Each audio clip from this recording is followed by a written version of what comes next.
Mais avant qu'elle ait eu le temps de lui dire merci, lui, sans dire un mot, lui reprit les fleurs qu'il lui avait données pour lui donner une leçon.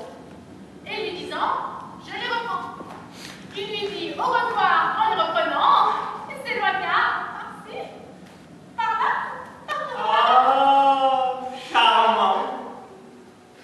Vous avez une femme, Monsieur Smith, dont tout le monde est jaloux. C'est vrai. Ma femme est d'intelligence même. Elle est même plus intelligente que moi. En tout cas, elle est beaucoup plus féminine. On le dit.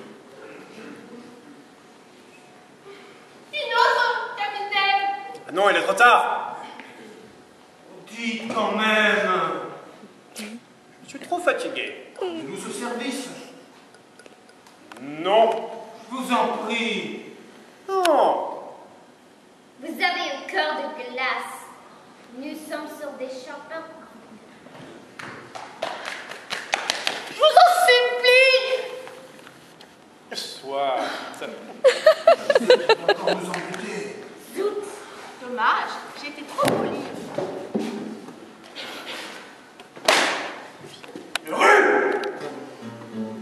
Mon beau-frère avait, qui connaît paternel, un cousin germain, dont un oncle maternel avait un beau-frère, dont le grand-père paternel avait épousé en seconde noce une jeune indigène, dont le frère avait rencontré dans un de ses voyages une fille dont il s'était épris et avec laquelle il eut un fils qui se maria avec une pharmacienne intrépide, qui était autre que la nièce, un quartier inconnu de la marine britannique, et dont le père adoptif avait épousé en seconde noce une jeune indigène, lui-même, qui avait une tante parlant couramment l'espagnol et qui était peut-être une des petites filles d'un ingénieur mort jeune, petit-fils lui-même, d'un propriétaire de mine, un médiocre, mais qui avait un petit cousin, casanier, adjudant, dont le fils avait épousé une bien jolie jeune fille divorcée, dont le premier mari était le fils d'un sincère patriote qui avait su élever dans le désir de faire fortune une de ses filles qui put se marier avec un chasseur qui avait connu Rothschild et dont le frère, après avoir changé plusieurs fois de métier, se maria avec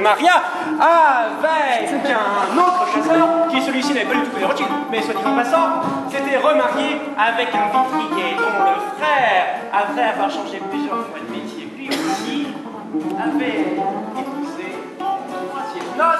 une autre fille dont le frère de lait avait épousé la fille d'un ancien médecin de campagne, lui-même frère de lait du fils d'un laitier, lui-même fils naturel d'un autre médecin de campagne, marié 3 fois de suite dont la 3e femme. J'ai connu cette 3e femme, si je ne me trompe. Elle mangeait du poulet dans un guêpier. C'est pas la même, je dis dont la 3e femme.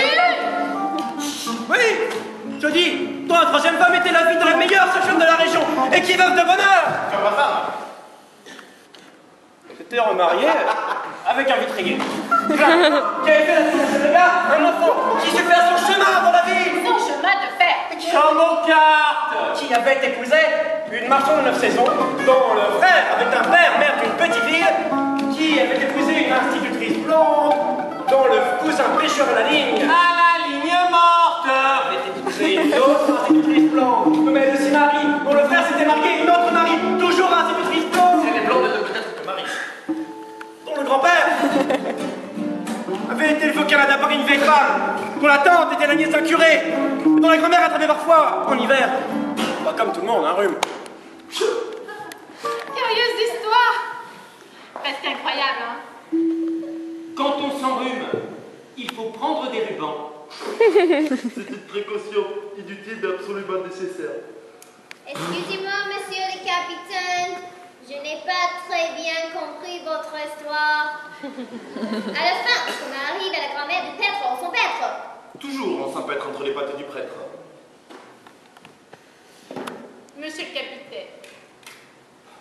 Vous n'êtes pas trop pressé. Recommencez, tout le monde vous le demande. Je suis en mission de service. Ça dépend de l'heure qu'il est. Tout n'a pas lâché. Et la pendule. Elle marche mal, elle a un esprit de contradiction, elle indique toujours le contraire de l'heure qu'il est.